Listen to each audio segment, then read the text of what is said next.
Hello Capricorn, welcome po sa inyong reading. So this is for Capricorn June the 1st to June the 3rd. So Capricorn, for those of you who's new to the channel, don't forget to click the subscribe button, smash the like button, comment below kung kayo nakaka-resonate, and hit the notification bell. At kung gusto niyo pong sumali sa ating live session, sa kabilang channel din po yun, that is Babaylan TV. No? Yan po ang ating unang channel catered for our international audience.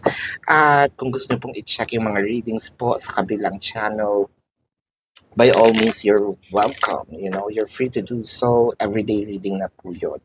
So, Capricorn, yan. Kung hindi po kayo maka-tempo, no, sa ating live sessions, sa comment section po, no, pwede kayong magtanong as long as the question is answerable by yes or no. Ngayon, kung hindi po kayo masasatisfy sa yes or no, dito po sa description box ng video na ito, there is a link. Either you have to click the link or copy the link. You will be routed to my page. Type in your question, read the instructions, click submit. Or if you also want to avail our private reading, nandun po yun sa description box. No? Capricorn, I want you to know that this is a general reading. You may resonate with the entire reading or you may resonate with some bits and pieces of the reading. So take what's only yours. Simulan na natin. Capricorn. Ayan. Ang nakikita ko dito parang merong aamin. Aamin na gusto kita, aamin na mahal kita, or mahal na kita, aamin na gusto ko nang makipagbate. There's something in here na somewhat hindi ganun kaklaro, no? Somewhat nagkagulo, no? Either doon sa mga may separations, whether it is physical or energetic, nakikita ko na merong offer of reconciliation, may offer of apology.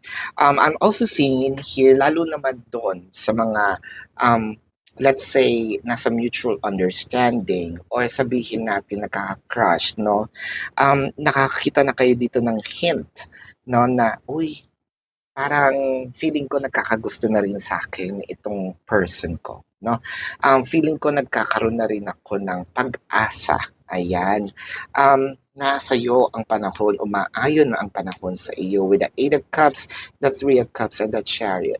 Ito pa naman yung part na sana, yung, kumbaga yung sinasabi mo, na ayoko na nga, no? Kasi nakikita ko parang nawawalan ako ng gana kasi hindi naman nagre-reciprocate yung person. Pero nung humahakbang ka na palayo, doon mo na nakikita na parang, uy, hinahabol yata ako. Uy, parang nagpapapansin na yata yung person na ito. Now, with the Devil card and the Justice in here, I feel like meron naman talaga siyang nararamdaman sa'yo or meron na talaga siyang sabihin natin na meron ka talagang pag-asa, no? Either nagpapakipot lang din itong taong ito, no? At first, kasi with the Devil card in here, parang yung control ba, no?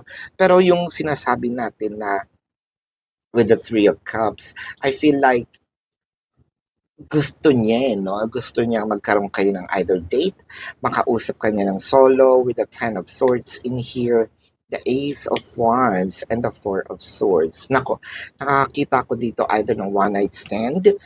For a few numbers of you Capricorn, kung nangyari na ito, I feel like this will be the key, to have a frequent a frequent conversation, a frequent dates with the person with the Ace of Swords and the Ace of Coins. So, ito nga yung sinasabi natin na pabukas na ang pinto. Kung ano man yung mga nagbukas, mas may magbubukas pa, no?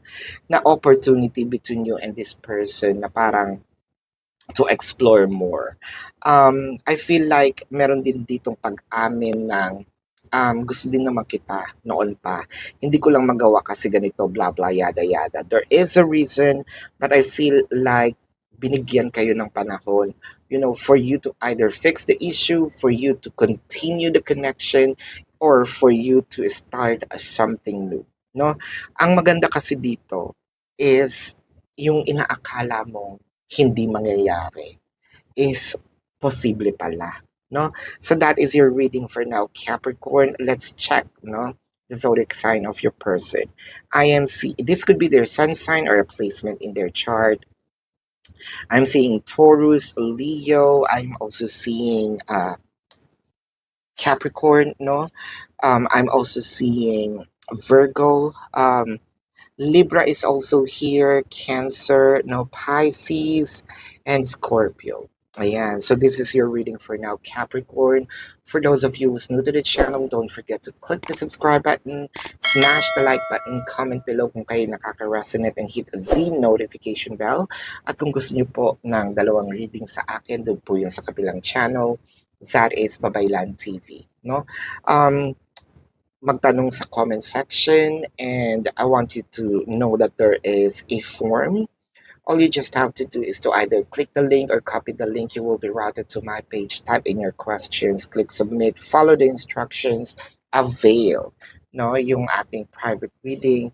So love and light, namaste. See you po sa susunod na reading. Goodbye. You want the best of my heart.